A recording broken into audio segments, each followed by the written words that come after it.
Everyone I speak to wants to be a digital nomad these days. But the irony is, studies show remote workers are more likely to experience mental health struggles than their office based counterparts. One report by Buffer found that 1 in 5 remote workers say loneliness is their biggest struggle. Another study by Harvard Business Review showed that people who work remotely often feel shunned and left out. I read those stats years later and thought, yep, that sounds about right. Can you just talk about what that means to you and where that came from? Sure, absolutely. So, for context, in 2017 is sort of when I really started working remotely, being a digital nomad and traveling. And I started off in Australia. It for me was a logical place as I had been there a few times before. I could get the appropriate work visa so that all my documents were legal and everything. Because I don't want to be breaking the law. That's like rule number one. Mhm. Um, and one thing I noticed was I was just working remotely from, say, cafes, libraries, that kind of thing. And I would be having chats with friends. I would be speaking to family back home in the UK on FaceTime. And they would all talk about having that sort of camaraderie and sort of hanging out with co-workers after sort of work finished. And I've never actually had that. And so, not once. And 'cause since I was about 17, 18, like all my work has been remote. And so for several years now, coming up on a decade, I have been a remote worker. And so, yeah, it really spoke to me because I I wouldn't necessarily I felt shunned by people, but there was very much that judgment of, do you have a real job? Do you like you're just typing on your laptop all day? What you doing? Like you're not going into the office, and that definitely made me think. Hold on a moment. Is this the lifestyle that I want to continue for decades, or is this more of a temporary transition or a temporary phase whilst I'm able to travel the world and then I can settle down? And so Mhm. for the past, I would actually say year, 2 years, that's been something which I've been wrestling with very much. My partner and I, we're currently debating what side of the Atlantic to live on. Mm. And so I'm from the UK, she's from Boston, Massachusetts. Like we're really trying to figure it out. And so at this point, it's come down to the fact that yes, I've been a remote worker for almost a decade, but it, you feel like there's nowhere near the level of camaraderie with like I don't know people on Medium, the platform where I write on, as I would if I were say working a traditional office job. Mhm. Yeah, that's really interesting, especially being from the UK. The work camaraderie and like the beers after work, like that's such a Hmm. integral part of the culture, and that community is so big. And I heard about I followed this guy Chris Williamson. I don't know if you've heard of the podcast Modern Wisdom. Yes, I've Um, heard of it. Yeah. yeah, and he's been one of my greatest inspirations as a podcaster and just mental health and personal development. And he's from the UK, and he talks Hmm. about the tall poppy syndrome, which is, Yes, have you heard of that? I have When indeed. Yes. Yep, when one of the poppies grows taller than the rest in the field, it's going to be the first to get chopped down. Hmm. And it seems like he talks about how that's something that's pretty prevalent in the UK, where if you try to do something different, you're not as celebrated, I guess, as you might be in America, where we kind of celebrate individualism and stuff. It's more of who you Hmm. think you are. You're trying to be better than us. And I imagine that's difficult. Like, just you are clearly somebody who's kind of stepping to the beat of your own drum and trying to do your own Hmm. thing and travel. So I imagine being from UK, it's both challenging because you kind of want to be a part of that culture, but then also, do you feel like the pressure that it is kind of like that? Do you feel that tall poppy? Yes, situation? certainly to a point. I was looking up the numbers just actually the other day, just out of curiosity, and the UK GDP per capita is equivalent to about the that of Mississippi, which, compared to other US states, isn't as wealthy, when you compare it to, Mm, say, California, New York, and so on. And certainly in the UK, there is this mindset of, well, you're sort of born here, you die here. You're very much somebody who, like, why do you think you're better than us, sort of working for these American companies or working for, um, traveling internationally? Like, a hmm lot of people here, rightly or wrongly, um, are very proud of the country they, um, grew up in and have lived in for decades. And I have noticed amongst friends, family, acquaintances, and so on that that they say that the UK is a mess, but it's like it's our mess, and so they like to mm, be proud of it. yeah. And so absolutely, like tall poppy syndrome, that's something which is very prevalent in the UK, in Australia as well, for that matter. Mm, And one thing which I have always admired about the US and Canada to a point is just the willingness to embrace that entrepreneurial mindset, to not know what lies ahead, but to, um, venture into the unknown, so to speak. hmm And certainly over the past decade, sort of as I have grown my professional writing career, there's lots of unknowns. It's a career path inherently filled with instability. If I was doing this to have a stable, regular paycheck, like I would have quit 9 years ago. And Yeah. so, um, I can agree with you more, really. hmm Yeah. I mean, it's interesting. Like I was saying before, before we started recording, that just I have been a big follower of you and just a fan since I started on Medium. So this is the writing platform. Um, it's pretty awesome. It's where I started writing, and it sounds like where you did as well, where you could really create a a brand and a following, and you could actually make income. But of course, yeah, it does come with much instability.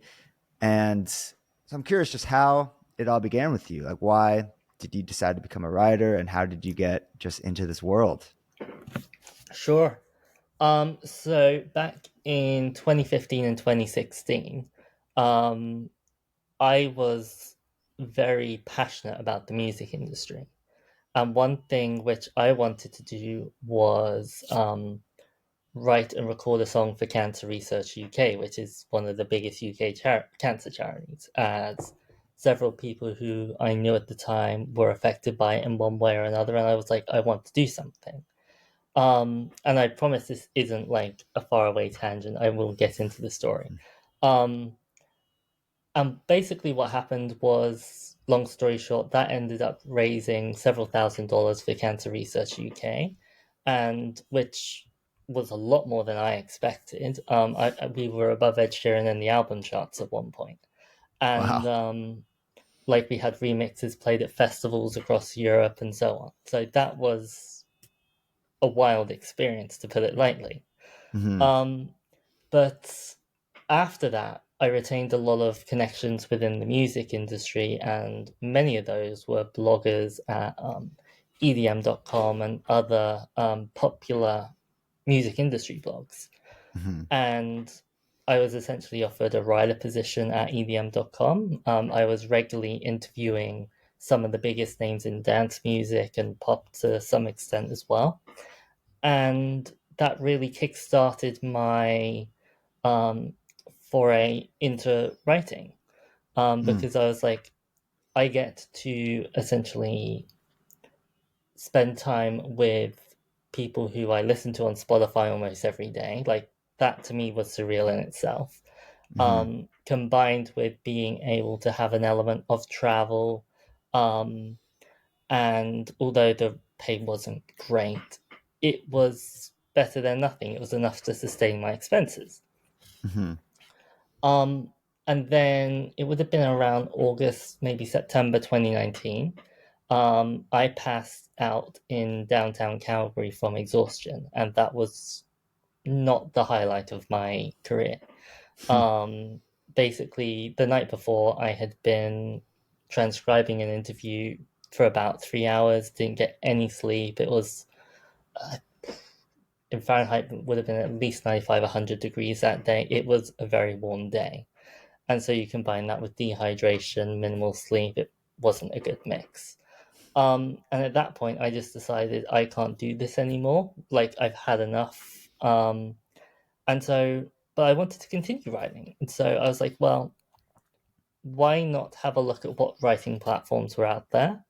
And I was, after I would say a few weeks of just sort of experimentation, I was thinking, well, Medium looks like a good place. Let's give it a try. And I would say within the first 30 days, I got a grand total of maybe 4 followers. Like, that was not many. But then I very much became a student of the algorithm. And so I would go analyzing why this post had, from somebody else, had like 5,000 claps, and this one by me had six. Mm. Literally just six claps. Ah, not And 6,000. yeah, yes, I would have wished at the time. Yeah, And that's. slowly but surely, I started realizing, okay, people like it when I talk from personal experience. Like, if I'm writing about, I don't know, how to make $1,000 a month from writing, they want to know that I have made $1,000 a month from writing. Otherwise, it's probably not worth listening to me. And Mhm. so I started just very much honing my voice, writing topics which I thought were interesting. Some people didn't, and that was fine. Um, and slowly but surely, I began to build an audience. And I think last time I checked, I had about 45,000 followers on Medium. So it's been a very slow process, but at the same time, it feels like it happened all at once. Hmm. Interesting. Why do you think it feels like it happened all at once? Like, Because did when it I act? look, Was it the exponential growth, or? I would say that there were these quite large spikes at a time. And so I remember going from like 100 followers, and then like 3 weeks later, an article went viral and I had 1,000. Hmm. And it was very much these periods of slow incremental progress, where I was maybe getting 1, 2 followers a day, followed by a spike of 30, 50 followers a day. Hmm. And it was just like that continuously for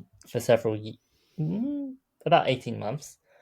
Um, and then as my pieces started to build, more consistent traction to where it wasn't up and down so much, Hmm. they were able to be a lot more reliable in both earnings and views. And thankfully, the growth became a lot more consistent as well. So I wasn't second guessing, was this piece going to get me like 3 followers or like 3,000?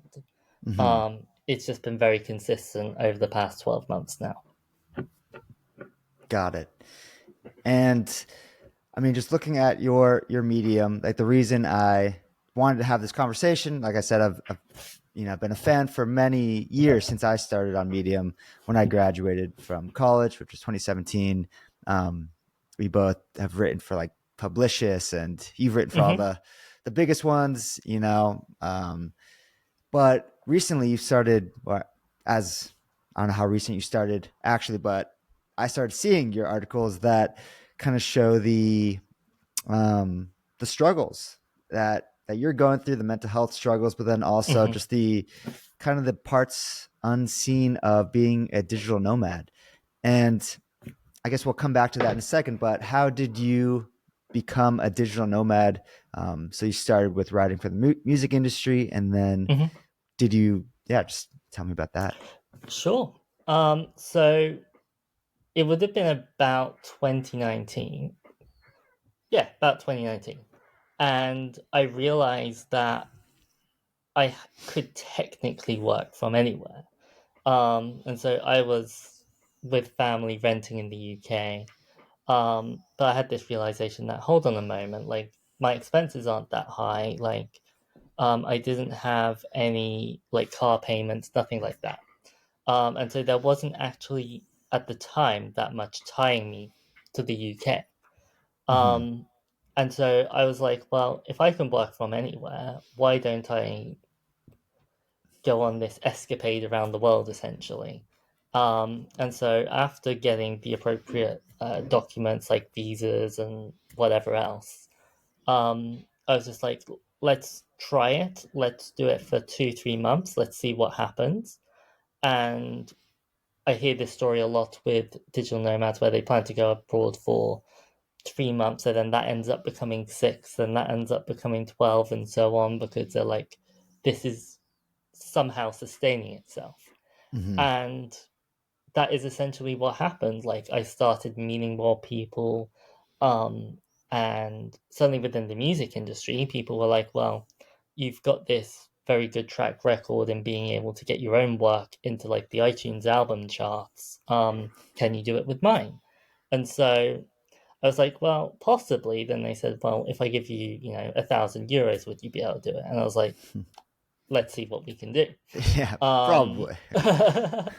and so I realized later that I was undercharging myself quite significantly.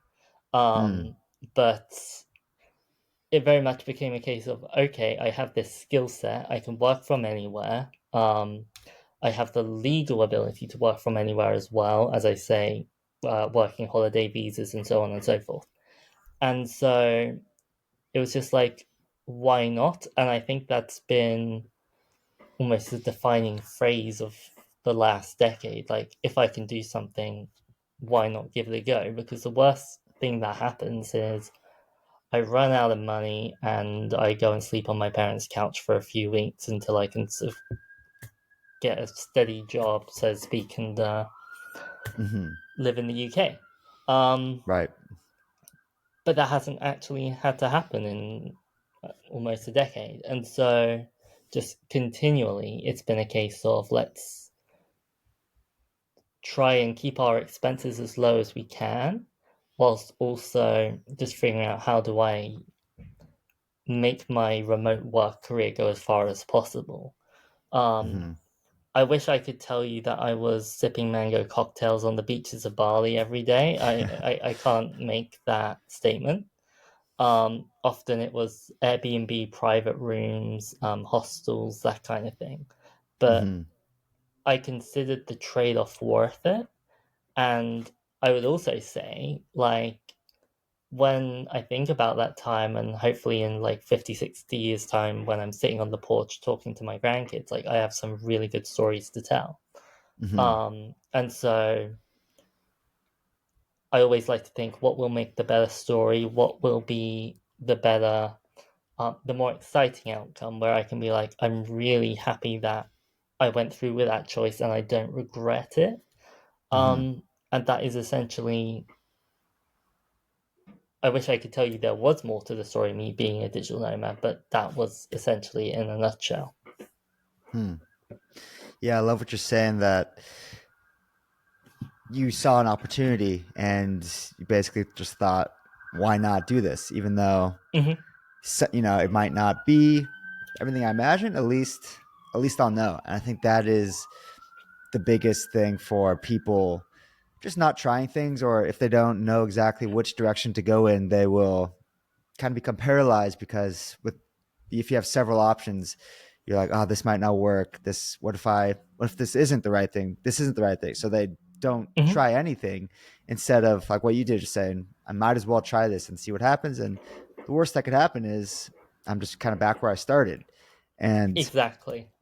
yeah, and I've tried to implement that philosophy with my decisions and just kind of going for it, because then you do Hmm. the thing. It's like, wow, well, it didn't work out, but I learned something from that. At least I have a story, you know? And so, when you kind of started on this digital nomad lifestyle, what was maybe something that was maybe like shocking about it, or something you didn't expect or something you learned about yourself, kind of just in those early stages? So, as you alluded to earlier on Medium, I've been writing about mental health challenges. Mm-hmm. As a kid, I was diagnosed with something called dyspraxia. It basically mostly affects my coordination, but there's some sort mental stuff regarding time management, planning, also not dealing with numbers. And so one thing which I absolutely sucked at was budgeting. Now, when you're going traveling all around the world, visiting a new country every 2 weeks, flying on airlines, which, they're not cheap. Um, Budgeting is super important. And unfortunately, I learned that the hard way when I was in Thailand down to about £55 in my bank account, which would be about 75 US dollars, thinking, Mm-hmm. oh no, what do I do now? Um, that was not something which I was very. I didn't see it coming, I guess is what I'm trying to say. And Mm-hmm. since then, I started paying attention to people like Dave Ramsey and various other financial personalities on the internet. And I very much had this moment of I'm sick and tired of being sick and tired. Mm-hmm. Like I was just like, I do not want to deal with this anymore. And so I started researching, okay, how do I actually get myself some financial stability despite being able to travel around the world? And so I was like, it would be useful if I start, planning how much I can allocate towards flight, towards food, towards, hostels and Airbnbs without spending more than I make. It would also be useful if I have like an emergency fund. So if I do need to fly back to the UK, the money's already set aside. Um, and it was just a lot of little things like that where I did not previously realize how important it was to budget. And it wasn't until I got down to barely anything left in my bank account that I was like, I need to change. Like right now, there wasn't Mm. an alternative to it, essentially. Gotcha. So what, yeah, did you do anything? Did you create any more income streams when you kind of had this realization, or was it just more being aware of what you were spending and being more careful with how you were traveling? I would say that I became a bit more careful, but I definitely increased my workload, often repeating the same stories of the past, where I would just work until I fell asleep on essentially at my desk with my Mm-hmm. head resting on my laptop keyboard. Mm. Um, and I very much swung from one extreme to the other, where I would be working for 8 to 12 hours a day, every day, no days off. And then I would burn myself out and I wouldn't be able to work for 3 weeks straight. Mm. Um, and that was really my life for at least 6 months, possibly a bit longer. Mm. I wish I could go back in time and sort of talk to my younger self and just sort of teach the importance of work-life balance, because especially when you're a digital nomad, like your office is often your bedroom. Mm-hmm. Like right now I'm in my bedroom. um but just to sort of be able to to sort of separate work and your actual life. And so Mm-hmm.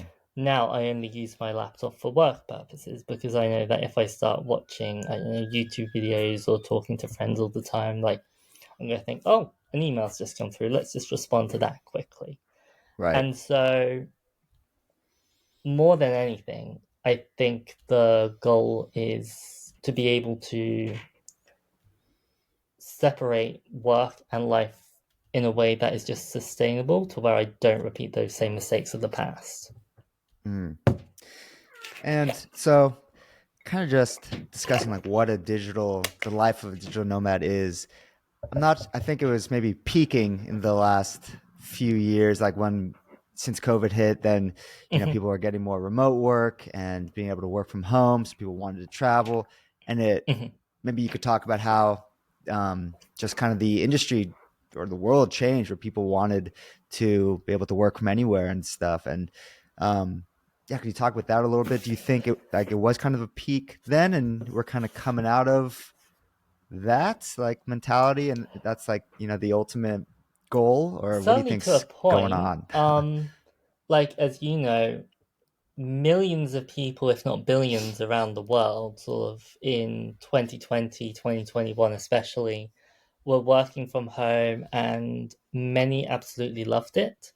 Because they were like, I don't have to spend 45 minutes each way on my commute each morning, commuting downtown and back.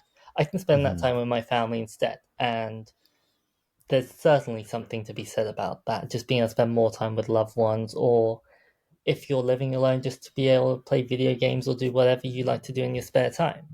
Hmm. Um, but I would certainly say that now we're seeing more return to office mandates. We're seeing more people want to not necessarily monetize their passion. Like I would also say that has been and gone. That sort of craze of let's monetize everything. Hmm. Um, and a lot of people, certainly who I know, move from California and other high cost of living places to lower cost of living places, but Hmm. they realized that, oh, hold on a moment, I might have moved from California to Iowa, but I do not have good weather all of throughout the year. Or in the UK, a lot of people, I grew up on the south coast, and a lot of people moved up to Scotland because it was cheaper, and they all of a sudden don't have anywhere near as much sun in the winter. And they've got 5, 6 hours of daylight at most. And so there are certainly advantages and disadvantages to it. A lot of countries now have been rolling out digital nomad visas. Croatia is one, New Zealand, Spain, Portugal, various others. In Canada, I believe you're able to now work remotely as long as it's not for a Canadian company or with Canadian clients, whilst visiting as a tourist. And so there's lots of different avenues which people are essential where digital nomadism is becoming more accepted, but like Hmm. in a wider societal way. But I would also say that people on an individual level, they are also almost pulling away from the fact that actually they don't want to be working for 12 hours in the same room as they sleep, or the same room in which they hang out with their family. Hmm. Um, like both things can be true at the same time. Right. Yeah. Yeah. All that stuff makes a lot of sense. It's the trade-offs. That's like Hmm. I've grappled in the same way I think as you have with it's this, you know, this thing that seems like the dream. I could travel, I could work from anywhere, I could see the world, but Hmm. then it you lose a lot of the stuff that makes us happy and really makes us gives our lives meaning. But I think we're going to come back to that towards the end, man, revisit. But for now, like, what were your days looking like as a digital nomad? Like, were you, like, what do you love about travel? Why do you want to get out there and do it? What did you enjoy? And just kind of walk us through that a little bit. Sure. So as I alluded to earlier, like a lot of the time I was staying in like somebody's bedroom in an Airbnb, mainly for the purpose of price. Hmm. Like to get my own Airbnb, like my own full apartment in say Sydney, Australia, it would have easily cost $2,500, $3,000 a month. But my own private room in a very nice neighborhood, I could get it for less than 750. Hmm. And so to me, that felt like a no-brainer. I like being sociable. I like chatting to people. And so I was very happy to do so. Mm. Um, a lot of the time, I would just take the train or the bus into the whatever city I happen to be in, and just go and write or have video calls from the local library, the local cafe would like Starbucks would be a very frequent one just because it was reliable Wi-Fi wherever I was in the world. Hmm. Um, and I would buy, I would say, a coffee at least every half hour, 45 minutes, and I would consider that my rent of the space. Hmm. But it was also challenging in the sense that whenever I moved countries, it was often every like 2 or 3 weeks. And so I would just Oh, settle wow. down. And then all of a sudden, I've got to learn new bus routes, learn like where the grocery stores are, what areas are safe to walk in and what ones aren't.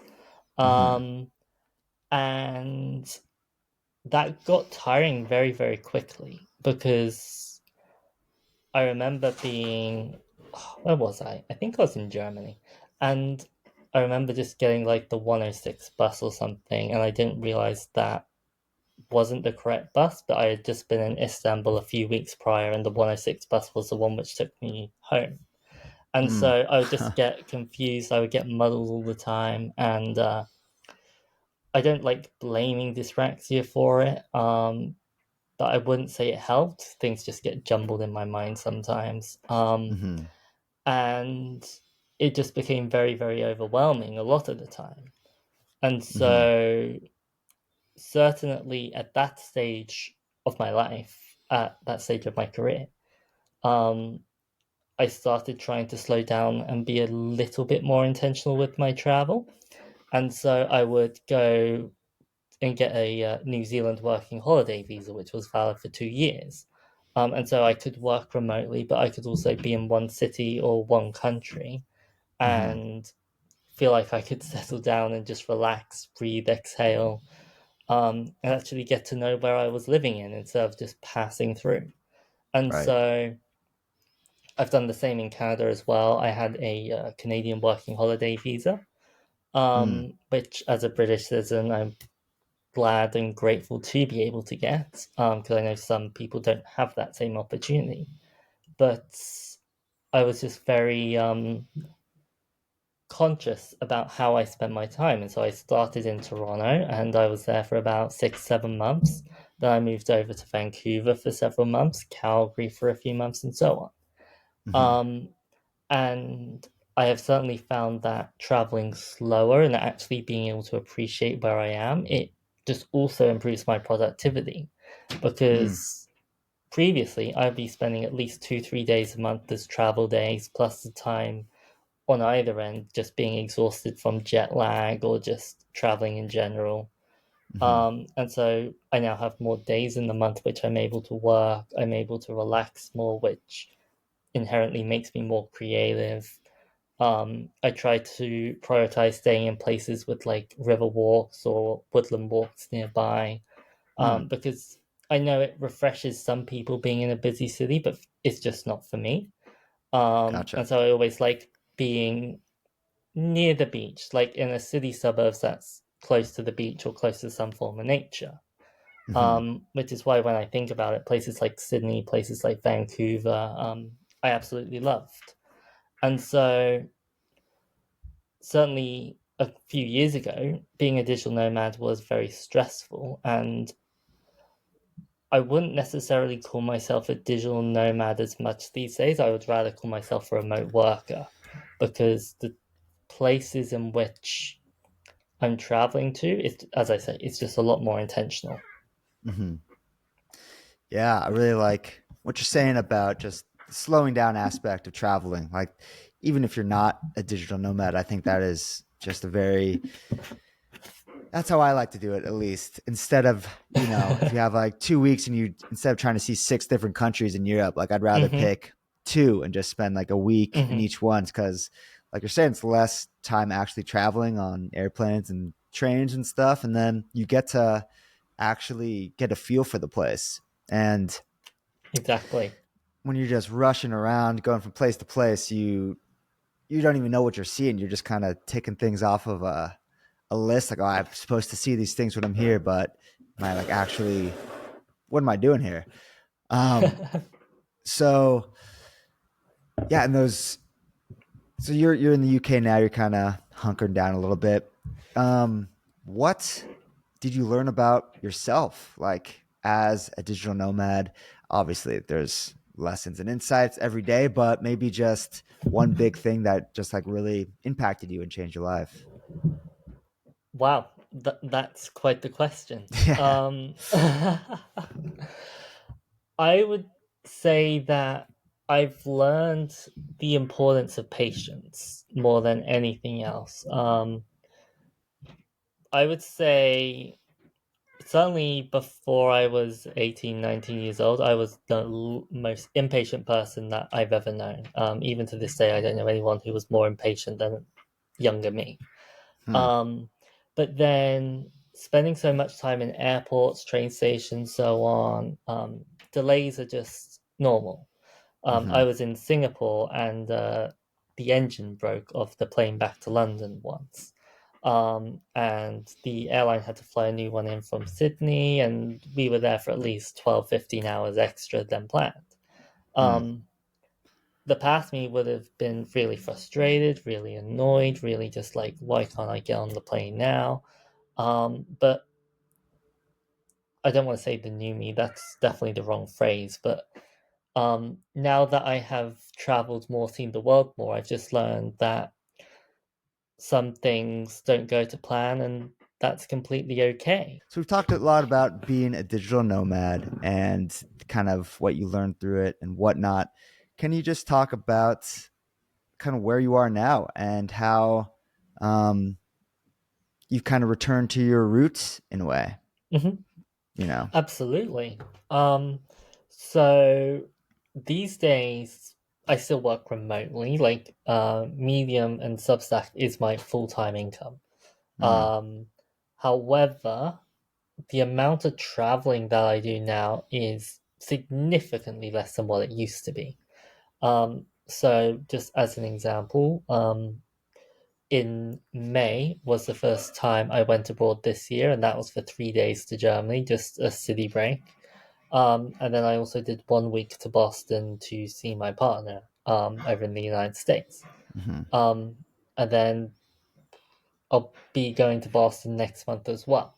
But the rest of my time is really just spent with family, with loved ones, and I try to make sure that I'm not traveling for the sake of traveling anymore. Like, I'm not ticking off a random country in Southeast Asia just because I've never been. Now the goal is like, how can I actually enjoy my time traveling? Because I do have a limited amount of time, a limited amount of finances, like most of us do. Like, I have to at least be intentional with how I spend my money. Hmm. And so now I'm just trying to make sure that every trip, wherever I go, whether it be to the other side of the UK, for example, up to Edinburgh, or if it's just to the United States, Europe, wherever, it's just as enjoyable as possible for whatever time frame it happens to be. Hmm. And I would say that is now the evolution, so to speak, of my remote work days, where I've gone from traveling to a new country every couple of weeks, a new city, on planes at least once every 2 weeks for over a year, Mm. which was exhausting. Now, the frequent flyer miles were great, but it was exhausting. And so now I'm just trying to step back. I'm trying to be a lot more grounded, a lot more intentional with how I spend my time. And I feel so much happier as a result. Mm. And like kind of what we were talking about earlier, how you thought something might be interesting, and you instead of just overthinking it, you just kind of went for it because if nothing Hmm. else, you'd be right back where you started.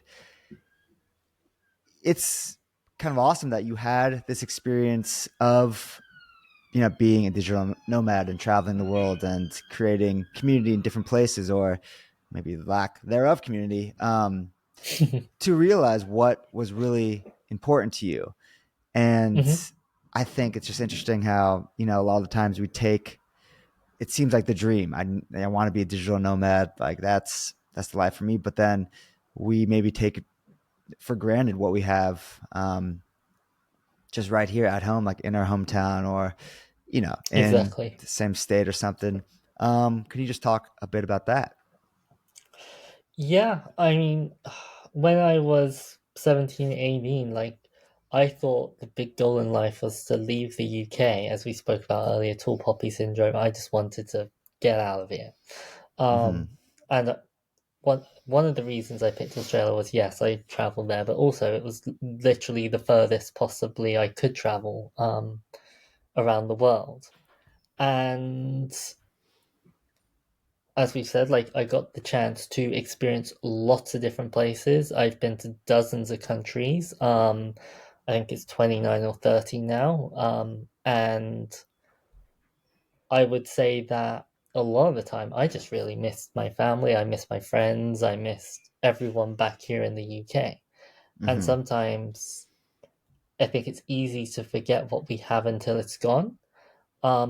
And so once I did come back to the UK, I was all of a sudden like, I don't have to time my calls with my family to be at like 5 o'clock in the morning or like 1 a.m. in the morning. Like we can actually have calls at normal time. I can go out and sort of see them for dinner, or we can just make memories like we used to, which is absolutely lovely. Hmm. Same when I'm seeing my friends. Like it's nice to just be able to go down the beach and just hang out for a few hours, you know. Hmm. Um, and so I would absolutely say that often it's just a case of being grateful for what I already have and just practicing gratitude every day, even if I'm not necessarily in the situation, like I'm not where I want to be in life yet. I don't think any of us necessarily are as content as perhaps we could be. And Hmm. just being able to practice contentment, being able to practice gratitude and just think, if 10, 15 years ago, like a younger version of me could see where I am now, I think he'd be pretty proud. So I just try to keep that in mind. Mm, that's awesome. What would you tell somebody, like, what questions would you tell somebody to ask themselves if they are considering leaving Ooh. maybe their stable job and they want to just do what you're doing to be able to write or just be able to be a remote worker and just kind of travel and be nomadic? I would say before quitting a job, at least experience what it's like to be away for at least a few weeks at a time, away from family, away from friends, away from loved ones. Mm, I know a lot of people who, in the United States, the first place they went was Mexico, just because it's a lower cost of living in comparison to, say, California. And but it also wasn't too far away, and they got hmm. the chance to experience that. In the UK, a lot of people will go to Greece, or they'll go to Turkey, or they'll go to Estonia, countries within a sort of few-hour flight, which aren't too far away. Hmm. Um, and I would say just experience the emotional side of it, of not perhaps not being able to speak the language, of navigating a city for the first time, and also just trying to work remotely. Like there are a lot of times as a digital nomad where my Airbnb or my hostel, like the Wi-Fi didn't work, and so you have to improvise like 20 minutes before a client call, or I was sick and I didn't know how to navigate the country's health system, or like all these things pop up, and I think it's just really important to be proactive and at least have like a contingency plan in place for certainly a lot of worst case scenarios. Hmm. And when I give that advice to people who are thinking of becoming a digital nomad, they do later say 6 months down the line, I'm really glad like you told me to have at least, enough to cover a flight home in my emergency fund, or um, that they're able to learn at least sort of please, thank you, hello in the local language of wherever they're going. Um, Hmm. because once you sort of at least show that you've made an effort, people will often typically be a lot kinder to you. They'll treat you like their best friend, essentially. Hmm.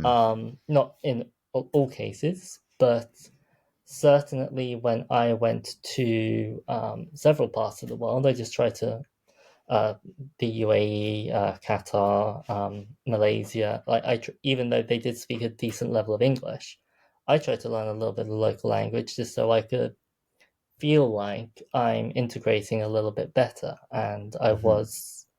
I felt like people welcomed me like we were long lost friends a Hmm. lot of the time, which was a lovely feeling. Mm, that is awesome. And so, yeah, I would just say think about the emotional side of it and then also the practical of just making sure you have enough money to sustain yourself. You do have enough to get a flight home. Ideally, you don't have like car payments back in your home country or anything, which would tie you back down because you won't be able to use it. Right.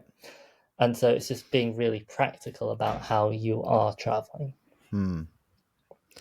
And then what would you tell somebody maybe in their 20s who just is maybe overthinking it and they're like, I can't do it because of this. Like, what would you Hmm. tell someone who's like, just like what we are saying, just do it because the worst thing that could happen is you're right back where you started. What's kind of some inspiration to Exactly. just send it? Absolutely. I think often we overthink things. We want the perfect set of circumstances to come our way before we sort of bite the bullet, before we take action. Hmm. And certainly I used to be like that at one point in my life. But I now know that perfection or the ideal circumstances, they never plan out the way in which I expect them to. Hmm. But often the result is way, way better than I could have ever imagined. Ryan Holiday, he has this book which I absolutely love. It's called The Obstacle is the Way. And Hmm. in it, he writes about how obstacles are essentially showing us what is the way, where we should go, what we should have the courage to face. Mm. Because if you're thinking about becoming a digital nomad, but you're scared, I can almost guarantee that at one point in your life you will wonder, oh, what if I did go and do that? What if I had the courage to just do it, even for a week, Right. just to go travel by myself instead of with friends or with family?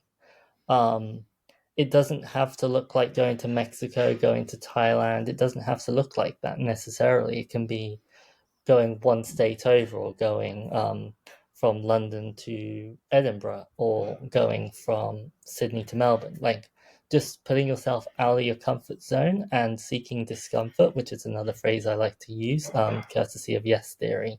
Mm. Um, I think those character traits, even if you decide you don't want to become a digital nomad, those character traits will serve you very well. Absolutely. Yeah, I agree. It's no matter what, if you decide to do it, you will, even if it's the worst decision you've made, like you just absolutely Hmm. hate it, you at least know and you won't have that regret of never trying. And you'll definitely Hmm. have overcome something difficult, which is pretty much the reason to do it. Like you're expanding your Exactly. mind. So if you're thinking about it and you're young or even, not that young, just you're probably better off just doing it. I think that's like with most things, just give it a shot and see what happens. I'm gonna read a line Hmm. from one of your other articles, and then we'll wrap this thing up. I used to measure life in miles, Okay. in airports and new SIM cards. Oh, this is you. This is your quote. Hmm. And how far I could go and how quickly I could tick somewhere off my bucket list.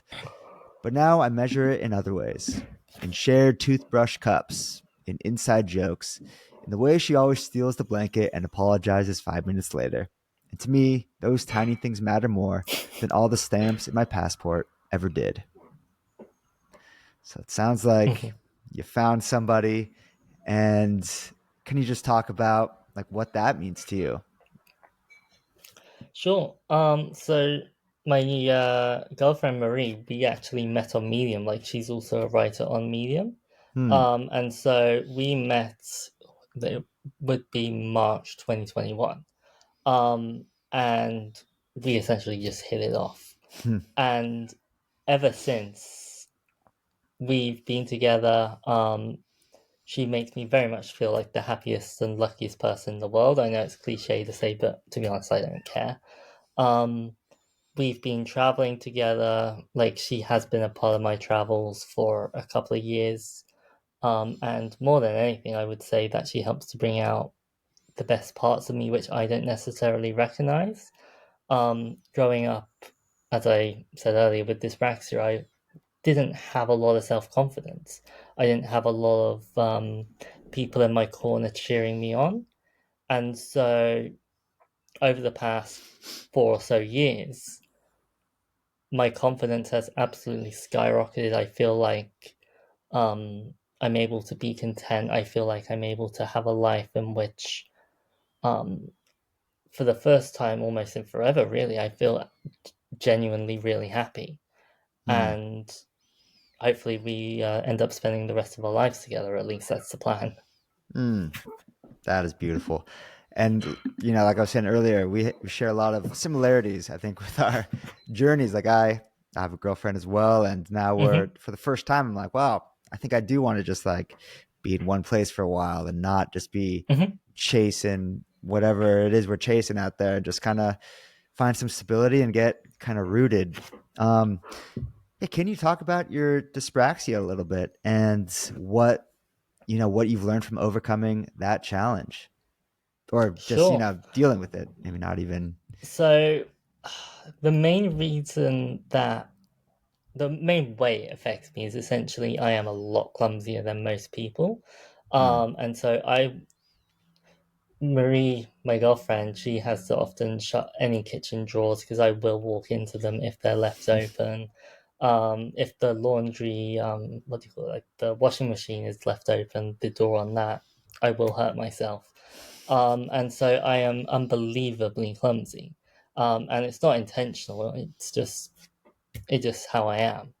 Um, but I've also learned to sort of more recognize that it's not just something which affected me in childhood. Like it only took me until about a year and a half ago. I was like, this still affects me today. And I think part of the gap was almost denial. Like I wanted to believe I had outgrown it. Hmm. And so now I'm coming round to accepting it of like, this is how I am.